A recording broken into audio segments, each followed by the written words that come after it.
Hello, good evening. हाँ, कोई technical वजह के कारण अपनी क्लास बीच में रुक गई थी। तो ये नाइन्थ क्लास का ही पार्ट सेकंड है जो आज ही अपलोड होगा आपको। तो देखो, अगला सवाल। किसी कॉलम में आइटम को कुछ अनुक्रम या क्रम, है ना, जिसको सीक्वेंस या ऑर्डर में व्यवस्थित करने की प्रक्रिया को क्या कहा जाता है? बताओ, देखें इसका आंसर क्या होना चाहिए। उसे क्या बोला जाता है? sorting बोला जाता है। क्या बोला जाता है? sorting। अब देखो, sorting दो प्रकार की होती है। sorting अपन अक्षरों पे भी कर सकते हैं और दूसरी sorting अपन संख्याओं पे भी कर सकते हैं। देखो, संख्याओं पे sorting दो प्रकार की होती है। या तो संख्याओं को आप आरोही क्रम में जचा दो, या फिर संख्याओं को आप अवरोही क्रम में जचा सकते हो। और अक्षरों की sorting भी दो प्रकार की होती है। या तो उनको अल्फाबेटिकल ऑर्डर में जचा दो, ए से जेड, या फिर उनको जेड से ए जचा दो। जैसे मान लो आपके कॉलम में संख्या है और उनको आप आरोही क्रम में जचा सकते हो, तो आरोही क्रम में जचा सकते हो, या फिर अवरोही क्रम में आप उनको सेट कर सकते हो। यदि आपके पास अक्षर है, जैसे आपके जो भी नाम रहते हैं ना, स्कूल में नाम या फिर कॉलेज के जो नाम रहते हैं वो अल्फाबेटिकल ऑर्डर में रहते हैं। जिसका नाम ए से शुरू होगा उनके रोल नंबर पहले मिलेंगे आपको, और जिनके आर पे मिलेंगे या फिर एस पे मिलेंगे उनके नाम आपको बाद में मिलेंगे। ठीक है, इसको क्या बोला जाता है? sorting बोलते हैं। अगला सवाल। कंडीशनल फॉर्मेटिंग क्या है? Conditional formatting. कंडीशनल का मतलब होता है शर्त। कंडीशनल का मतलब क्या है? शर्त। इस शर्त के आधार पर जो फॉर्मेटिंग होती है के बारे में निम्नलिखित में से कौन सा सच नहीं है? इनमें से तीन कथन सही है, एक कथन सही नहीं है। तो आपको यह पता करना है कि कौन सा कथन सही नहीं है। तो पहला कथन, जांच करने के लिए आप एक से अधिक कंडीशन जोड़ सकते हैं। ये बिल्कुल सही है, आप एक से अधिक कंडीशन का यूज कर सकते हो। ये वाला कथन बिल्कुल सही है। अगला कथन, बी को छोड़ो, एक बार सी पे आओ। जो निर्दिष्ट शर्तों को पूरा करता है आप उन पर फॉन्ट, बॉर्डर और पैटर्न फॉर्मेट लागू कर सकते हैं। बिल्कुल सही है। मान लो जो भी आपने कंडीशन लिखी है वो कंडीशन यदि कोई सेटिस्फाई कर रहा है, उसको फुलफिल कर रहा है, तो आप उन पे ये सारी चीजें कर सकते हो, उनका बॉर्डर पैटर्न वगैरह चेंज कर सकते हो। तो ये वाला कथन भी बिल्कुल सही है। अगला देखो, कंडीशन फॉर्मेटिंग डायलॉग बॉक्स में आप किसी भी कंडीशन को हटा सकते हो जो आवश्यक नहीं है। बिल्कुल सही है, आप उस डायलॉग बॉक्स में कंडीशन को हटा भी सकते हो और कंडीशन को जोड़ भी सकते हो। तो ये वाला कॉलम भी क्या है? सही। तो देखो, इसका आंसर क्या हो गया? बी। अब देखो बी क्यों हो रहा है? बोल्ड देखने के लिए आप कंडीशन सेट कर सकते हैं और इटैलिक उस पर लागू कर सकते हैं, ऐसा बिल्कुल नहीं है। बोल्ड और इटैलिक दोनों क्या है? अलग अलग होती है। देखो, बोल्ड का मतलब क्या होता है? जैसे अब रेड और ये ब्लैक में लिखा है, उनमें फर्क समझ में आ रहा होगा आपको। ये थोड़े मोटे अक्षर है ना, इसको क्या बोला जाता है? बोल्ड। और इटैलिक का मतलब होता है ऐसे आई ऐसे तिरछे लिखे जाएंगे, जैसे मेरे को एप्पल लिखना है तो ऐसे लिखूंगा ना, तो क्या बोलते हैं? इटैलिक। तो इसका सही आंसर क्या हो गया? बी। अगला सवाल। निम्न में से किसका उपयोग करके एक सेल फॉर्मेट को किसी अन्य सेल पर कॉपी किया जा सकता है? इसका आंसर क्या होगा? बताओ, देखिए ये अच्छा क्वेश्चन है। निम्न में से किसका उपयोग करके एक सेल फॉर्मेट को किसी अन्य सेल पर कॉपी किया जा सकता है? इसका आंसर होगा फॉर्मेट पेंटर। किसका यूज किया जाता है? अपन फॉर्मेट पेंटर का। फॉर्मेट पेंटर का मतलब क्या होता है? देखो, जैसे आप किसी के घर में गए और आपने उसके घर में देखा कि जो भी कलर कर रखा है वो बहुत अच्छा कलर है, और वैसा का वैसा कलर आप अपने घर में करना चाहते हो, तो आप क्या करोगे? पेंटर को बुलाओगे और उससे बोलोगे कि देखो इस कलर को देख लो, सेम ऐसा का ऐसा कलर आपको अपने घर में करना है ना। तो वो एक तरह की क्या होगी? फॉर्मेट पेंटिंग होगी। उसको क्या बोलते हैं? फॉर्मेट पेंटर बोलते हैं। जैसा सेल है सेम वैसा का वैसा आपको दूसरा सेल चाहिए। मान लो एक सेल है, मान लो ये वाला सेल है आपके पास, और इस सेल में जो भी अक्षर लिखे हुए, मान लो 32 में लिखे हुए हैं ना, साइज 32 है, साइज 32 है मतलब बड़े बड़े लिखे हुए हैं ना, और रेड कलर में लिखे हुए हैं ना। ठीक है, तो आप अपने सेल में भी ये कलर चूज कर सकते हो, रेड कलर में आएंगे, और सबका फॉन्ट क्या होगा? 32 होगा। इसको क्या बोलते हैं? फॉर्मेट पेंटर बोला जाता है। अगला सवाल, सभी फॉर्मूलों को किस प्रतीक सभी फॉर्मूलों को किस प्रतीक के साथ शुरू किया जाता है? बताओ, देखिए एक्सेल शीट में अपन जितने भी फॉर्मूले लगाते हैं उनमें सब में एक प्रतीक का यूज किया जाता है, वो है बराबर का निशान। सब में क्या लगाएंगे? बराबर का निशान। जैसे आपको सम करना है तो क्या लिखोगे? बराबर। सम का मतलब क्या होता है? जोड़ना। उसके बाद में आप जिसको भी जोड़ना चाहते हो वो लिख दो। अगला सवाल, दो कुंजी आप वर्तनी या स्पेलिंग चेक करने के लिए कौन सा बटन दबाते हैं? देखो, जैसे आप कोई भी स्पेलिंग लिख रहे हो तो उसके लिए आप कौन सा बटन दबाओगे कि उसमें आपको स्पेलिंग चेकिंग वाला ऑप्शन खुल जाएगा? इसका मतलब ये बताओ, देखिए कौन सा बटन है?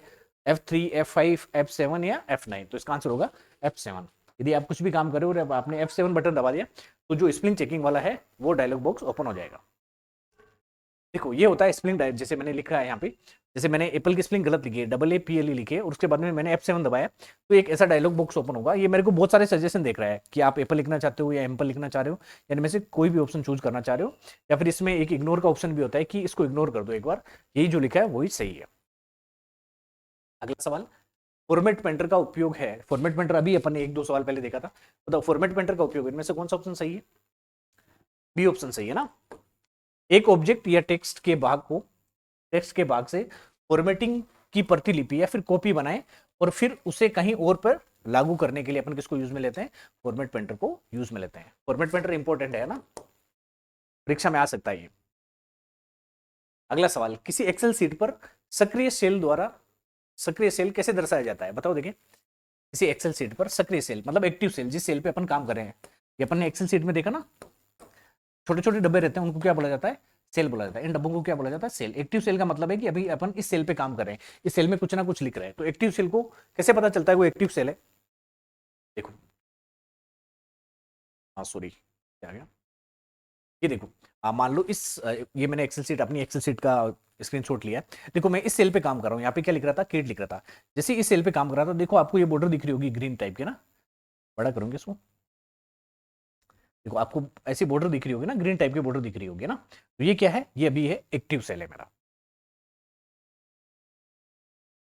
तो देखो एक्टिव सेल को अपन कैसे दर्शाते हैं, एक डॉटेड बॉर्डर से, बिल्कुल नहीं, एक डार्क व्हाइट बॉर्डर से दर्शाते हैं। कैसे दर्शाते हैं, एक डार्क व्हाइट बॉर्डर से दर्शाते हैं। अगला सवाल, एक स्प्रेडशीट में डेटा कैसे संगठित रहता है, बताओ देखें। एक स्प्रेडशीट में डेटा कैसे संगठित रहता है, मतलब कैसे ऑर्गेनाइज रहता है। स्प्रेडशीट अभी आपको बताया था, स्प्रेडशीट में क्या रहते हैं, रोज और कॉलम रहते हैं, यह दिखाया था ना। ये स्प्रेडशीट रहेगी ऐसे, है ना। इनको क्या बोला जाता है, कॉलम बोला जाता है, जिसमें से कॉलम कितने हो गए, 3। फिर इनको क्या बोला जाता है, रोज बोला जाता है। क्या बोला जाता है, रोज बोला जाता है। जैसे रो कितनी होगी, 1 2 3 4 5 6, रो को अपन क्या बोलते हैं, रोज, है ना। इंग्लिश में कैसे लिखते हैं, रोज। रोज का मतलब क्या है, पंक्ति, ठीक है। कॉलम, कॉलम का मतलब क्या है, स्तंभ, ठीक है। तो स्प्रेडशीट में अपन क्या करते हैं, जो भी डेटा का संगठित रहेगा वो कैसे रहेगा, रोज और कॉलम के रूप में रहता है। अगला सवाल, आप किस कमांड का उपयोग करके एक्सेल में format cell dialog box launch कर सकते हो, बताओ देखें। किस कमांड का आप उपयोग करके फॉर्मेट सेल डायलॉग बॉक्स का यूज कर सकते हो।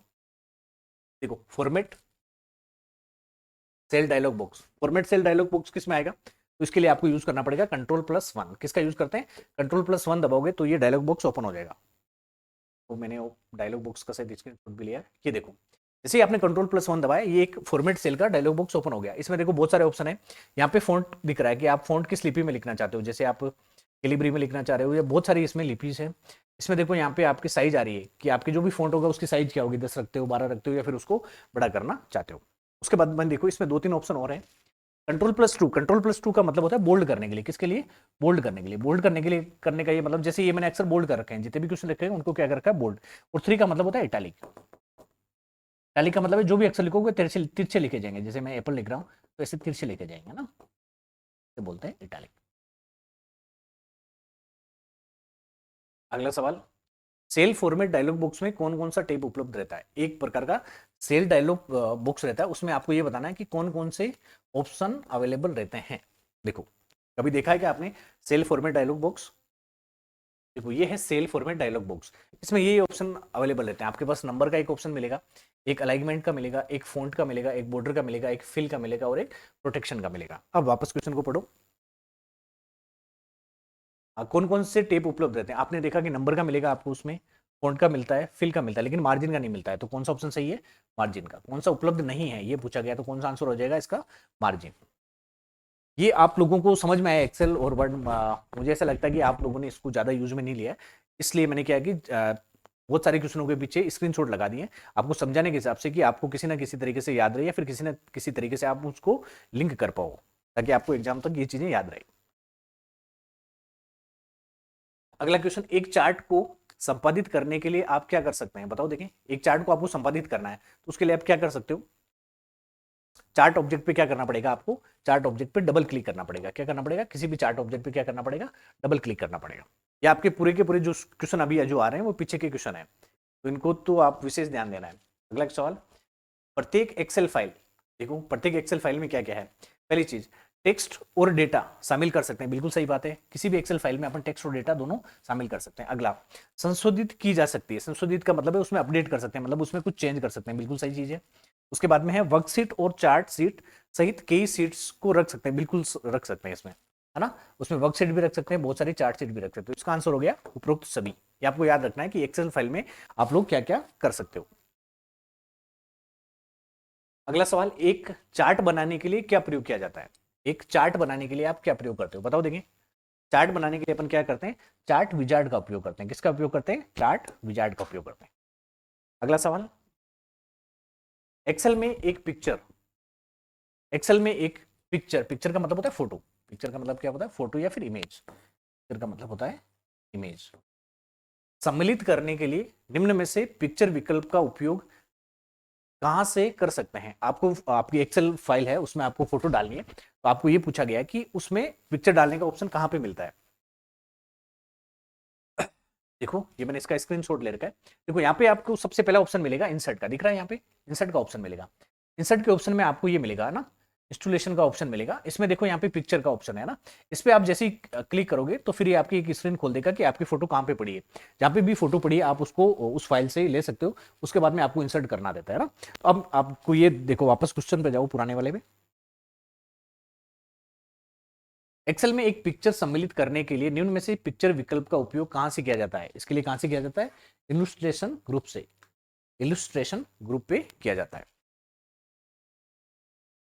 अगला सवाल, निम्नलिखित में से कौन एक एब्सोल्यूट सेल रेफरेंस है। कौन सा है, एब्सोल्यूट सेल रेफरेंस, इसको क्या बोला जाता है, एब्सोल्यूट सेल रेफरेंस।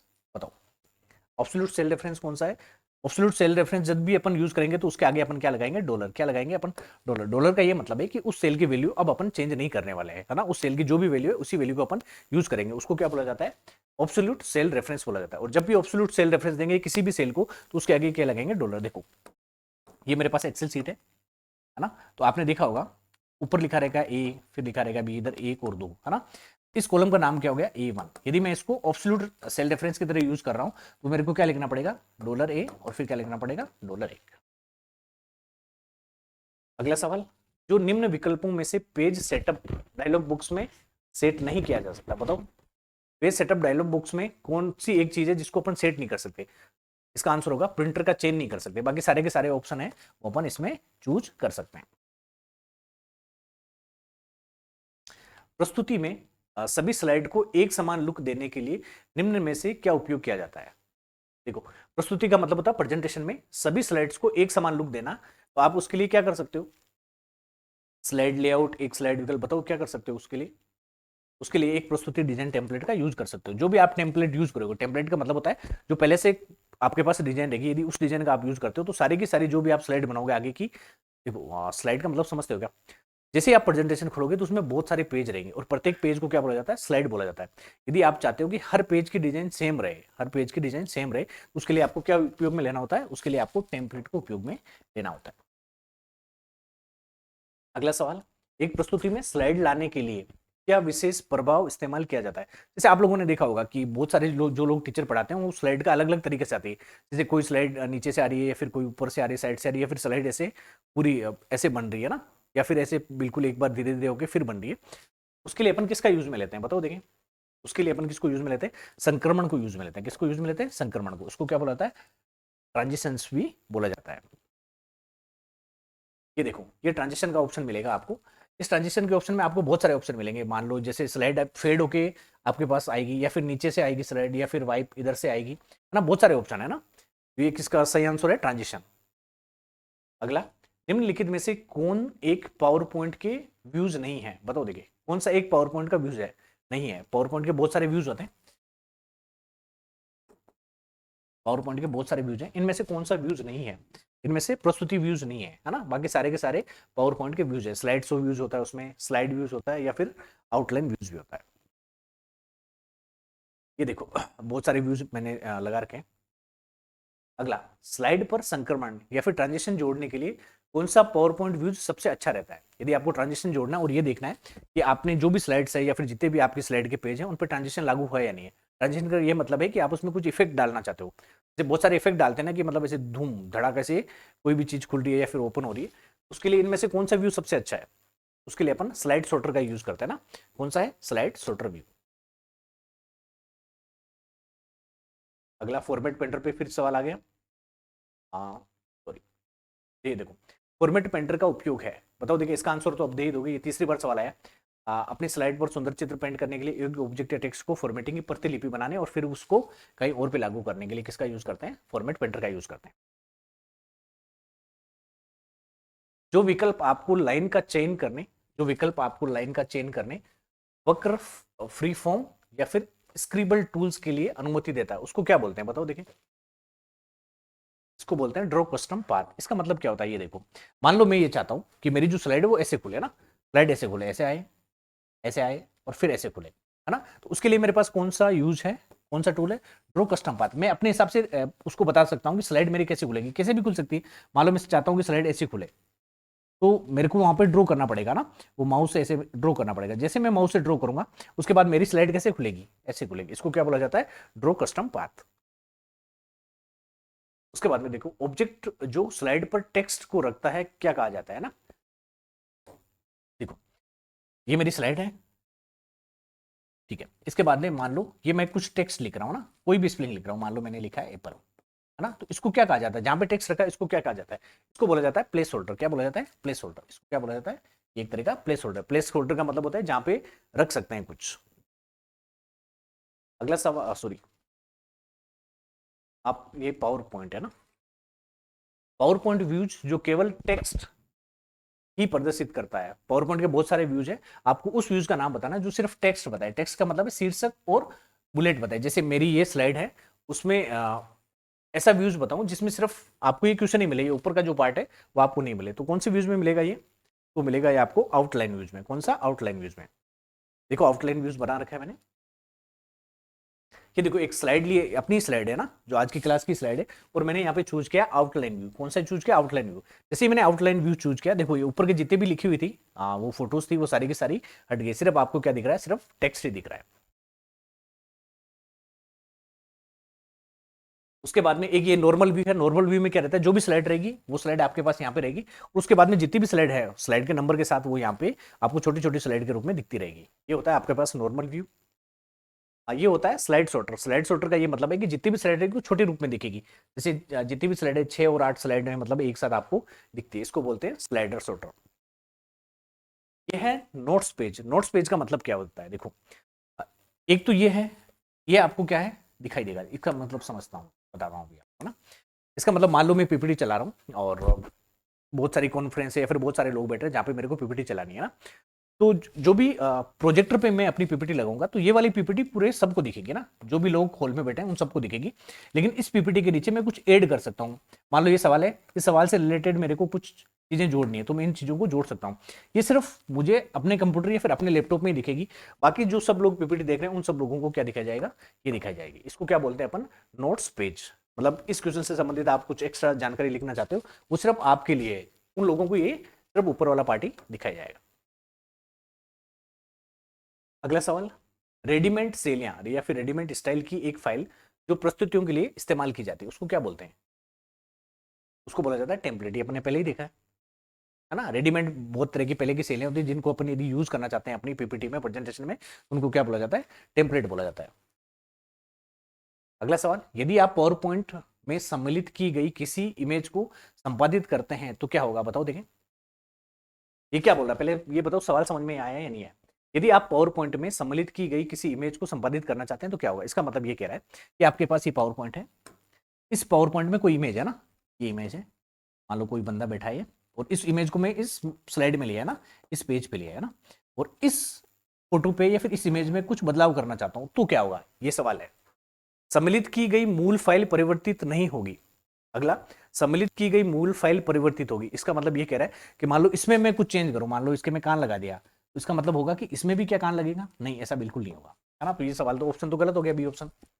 अगला, मूल फाइल परिवर्तित होती है जब आप स्तुति को सहेजते हैं, ऐसा बिल्कुल नहीं होगा। मूल फाइल में कोई भी चेंज नहीं होगा, ऊपर में से कोई नहीं। तो इसका आंसर हो गया ए, सम्मिलित की गई मूल फाइल परिवर्तित नहीं होती। जो भी आपकी मूल फाइल है, मान लो इसके कान नहीं था, तो मूल फाइल में कोई भी चेंज नहीं होगा। जो भी आप चेंज करोगे वो इस वाली फोटो में होगा। ये अच्छा सवाल है। हाँ, आज की क्लास में इतना ही। तो अब आपके क्लास 9th और 10th दोनों कंप्लीट हो गए, और जो 11th का है वो सिर्फ पीछे का चैप्टर बचा है ना, उसका लगभग पोर्शन मैंने करा दिया था, लेकिन उससे जितने भी 2-3 क्वेश्चन बनेंगे वो आपको अगली क्लास में मिल जाएंगे। उसके बाद में देखो क्लास 12 अब आपकी बची है, एक तो क्लास 12 बची है और क्लास 1 से लगा के 8 तक बची है ना। अब देखो क्लास 12 में पीछे के जो 4 चैप्टर है वो तो आपके सिलेबस में है, और उसके बाद में जो शुरू के 8 चैप्टर है वो आपके सिलेबस में नहीं है, लेकिन फिर भी हर बार एक आधा क्वेश्चन, मतलब एक एग्जाम छोड़ के या फिर एक एग्जाम छोड़ के आपको इन 8 चैप्टर में से भी एक आधा सवाल मिलता है। तो मैंने ये प्लान बनाया है कि सबसे पहले आपको ये शुरू के 4 चैप्टर पूरे कवर कराए जाएंगे, लास्ट के 4 चैप्टर। उसके बाद में जो शुरू के 8 चैप्टर हैं, उन 8 चैप्टर में से जो बेसिक जानकारी, जो भी क्वेश्चन आ रहे हैं आपके ऊपर से क्वेश्चन आ रहे हैं उन शुरू के 8 चैप्टर में से, जैसे एसक्यूएल पे क्वेश्चन आ रहा है, स्ट्रक्चर क्वेरी लैंग्वेज पे आपके सवाल आ गया था, तो जो शुरू के 8 चैप्टर है उनको बेसिक से कराया जाएगा। बेसिक का मतलब ऊपर से कराया जाएगा कि मान लो एक हल्का सवाल आ भी गया तो आप उसको अटेम्प्ट करो, उसको सही कर सको। और बाकी जो बचे हैं 1 से 8 की मुश्किल से 2 क्लास लास्ट होगी, 2 क्लास होगी भी नहीं, हाँ कोशिश करेंगे कि एक ही क्लास में आपके पूरा कर दे। तो कुल मिला के आपकी मुश्किल से 2 या 3 क्लासेस बची हैं, उसके बाद में आपका कंप्यूटर का सिलेबस पूरा हो जाएगा। अब रिमेनिंग चीज क्या बची है, यदि आपको लगता है कि मैराथन क्लास लेनी चाहिए, मैराथन क्लास अपन इस हिसाब से लेंगे कि इन्हीं कॉन्सेप्ट को एक तो अच्छा तैयार करेंगे, और उसके बाद में यदि मेरे को लगेगा कि कुछ नए कॉन्सेप्ट भी हैं, जैसे जो करंट अफेयर्स में चीज़ें चल रही हैं उनको यदि मैं जोड़ना चाहूँ तो उनको भी जोड़ सकता हूँ। तो बहुत सारे लोगों ने सजेस्ट किया कि जो भी अपन मैराथन ले वो टॉपिक वाइज लेंगे, वो बिल्कुल अच्छा सजेशन है, क्योंकि बहुत सारे टॉपिक हैं वो कॉमन है, जैसे 8th class, 9th class, 10th, 11th, 12th। जैसे नेटवर्किंग वाला पार्ट है वो हर क्लास में है ना, तो अपन कोशिश ये करेंगे कि जितने भी क्वेश्चन बनते हैं नेटवर्किंग वाले पार्ट से हर क्लास के, उन सबको एक जगह कवर करें। उसके बाद में जैसे सिक्योरिटी के क्वेश्चन बनते हैं, वायरस के क्वेश्चन बनते हैं, उनको एक जगह कवर करें। सामाजिक प्रभाव वाले क्वेश्चन है वो एक जगह कवर करें। हर को टॉपिक वाइज करके डिवाइड करें और फिर उसके बाद में मैराथन ली जाए। यदि आपको लगता है कि मैराथन का कोई और प्रारूप हो सकता है तो आप सजेस्ट कर सकते हो, कमेंट बॉक्स में लिख सकते हो। धन्यवाद।